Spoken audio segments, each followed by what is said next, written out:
Good day and welcome to our little webinar here trying to unpack the work of the Pastors Support Team of the Baptist Union of Southern Africa and understanding particularly this little thing that we've heard about, the 750 Rand fee. Now, we're used to all these little funny financial amounts ending in 50 Rand, like the 350 Rand COVID grant.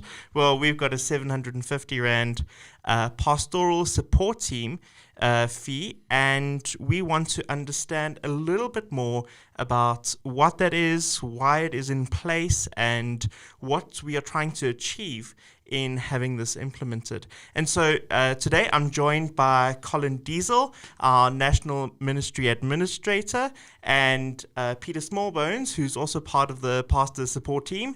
And I'm going to be asking them a couple of questions to get to the bottom of exactly what the 750 Rand fee is.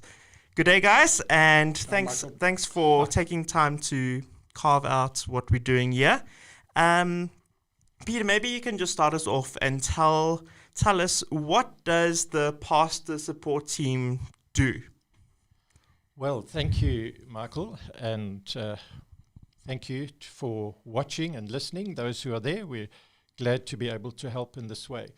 But in terms of what does the Pastor Support Team do, we aim to develop an effective support to our Baptist Union pastors. We do understand the pressures and demands of ministry life, and we have experienced the various joys and the struggles of ministry. Now, in the past, because the Baptist Union was a relatively small denomination, most pastors were known to the leadership, and relationships between pastors on our list was strong. However, with the growth, and I think we now, Colin, have over 800 pastors on our list. It's close to that. Yeah. And this is no longer the case. We're just too big for having everybody to know everyone else. And so for this reason, we are developing a more formalized approach to support our pastors.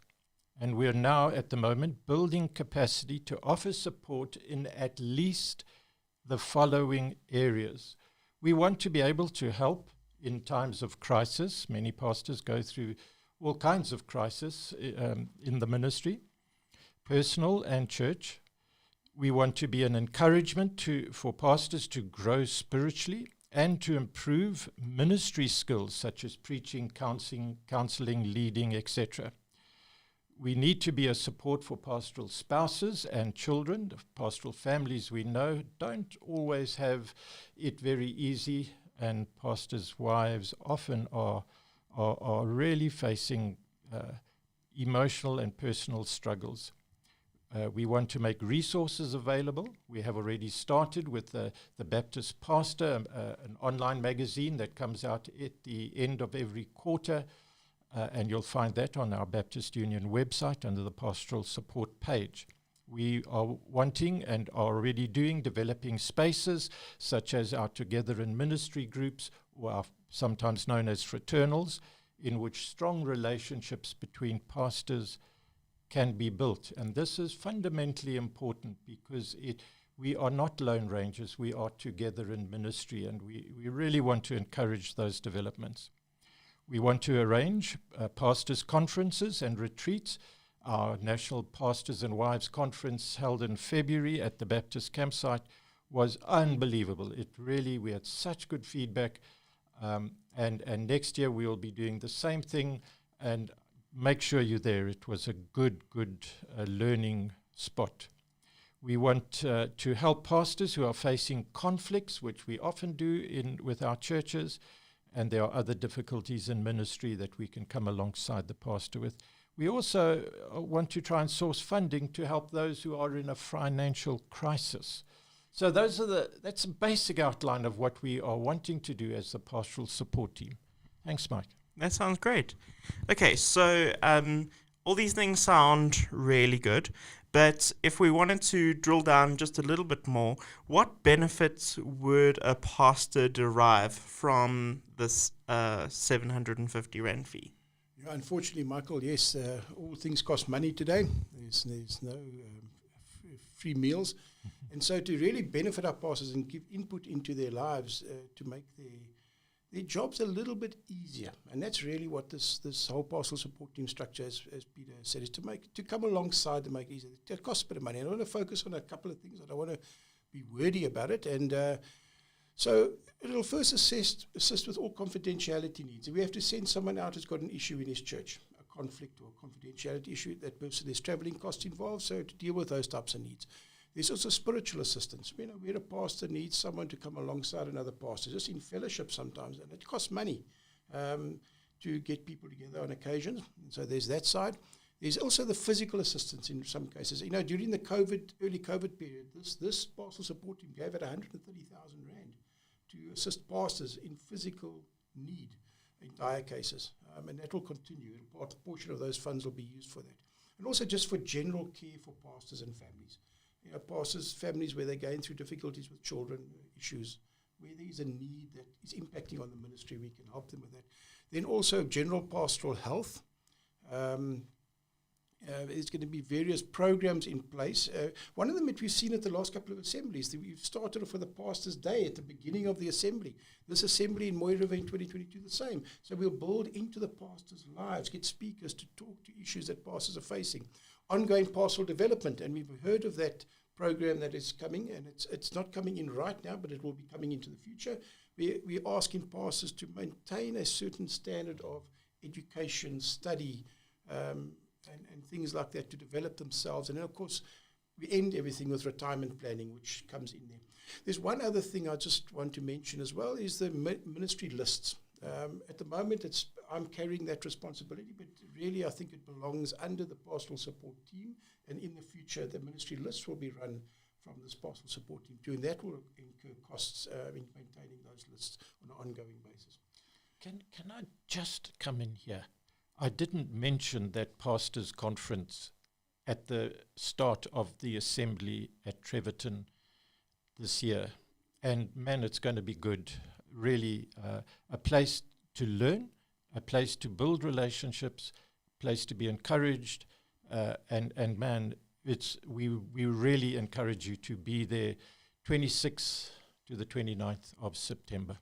Thanks. Can I just add to that, Michael, to interrupt you? What Peter's saying is such an important thing. This whole assembly is built around the pastoral support team. It's the assembly in many, many ways. And so the retirement funds will get a big exposure for the first time, and just the general pastoral support team. Thank you. Great. That sounds good. Okay. When was this pastoral support fee introduced? And what's a little bit of the history and context around that? Actually, it came in 2019's assembly. It was voted in as a minute. And it basically read that all pastors on our ministry list need to pay 750 rand, and all retired pastors 200 rand. And so it comes from that 2019. What we didn't do was apply it straight away because COVID came in. And so there was relief given to the pastors for nearly 3 years before we introduced it, just to take some of the strain off during the COVID period. Great. Okay. What if a pastor cannot afford the 750 rand, or quite frankly just doesn't pay it? Good question, Mike. And that's a question I've been asked a lot. And so what basically we are doing at the moment, until 2024, we are not, 2024 assembly, we're not going to remove anybody from the list that doesn't pay. And I think a lot of pastors are afraid that if they don't pay, their name will be taken off the list. I think as it unfolds into the future, that will be part of the thing. It's going to be a compulsory fee.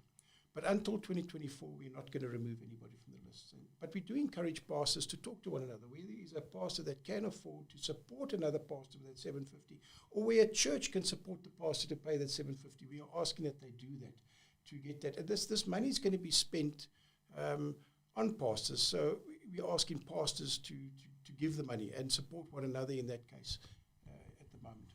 Yeah, in many senses, the 750 rand is not an investment in the Baptist Union; it's an investment in yourself. Exactly right. And that's a nice way of looking at it. How will the money be managed? Will it be kept separate from other Baptist Union ministries? What's the measures in place around that? I can answer that as well. It's a separate bank account. It does not get put into the general Baptist Union finances. a separate bank account, gets managed by the pastoral support team. And they will obviously, as it unfolds, there'll be a budget drawn up around that money so that it is managed effectively, but also eventually to employ someone to head up that department. And so there's an employment side, and there's also a general funding side, and they are managed separate from the Baptist unions. And it's very important to understand, separate from the Baptist union's general fund, so the Baptist union cannot utilize it for their own purposes. Great. That sounds good. That sounds encouraging.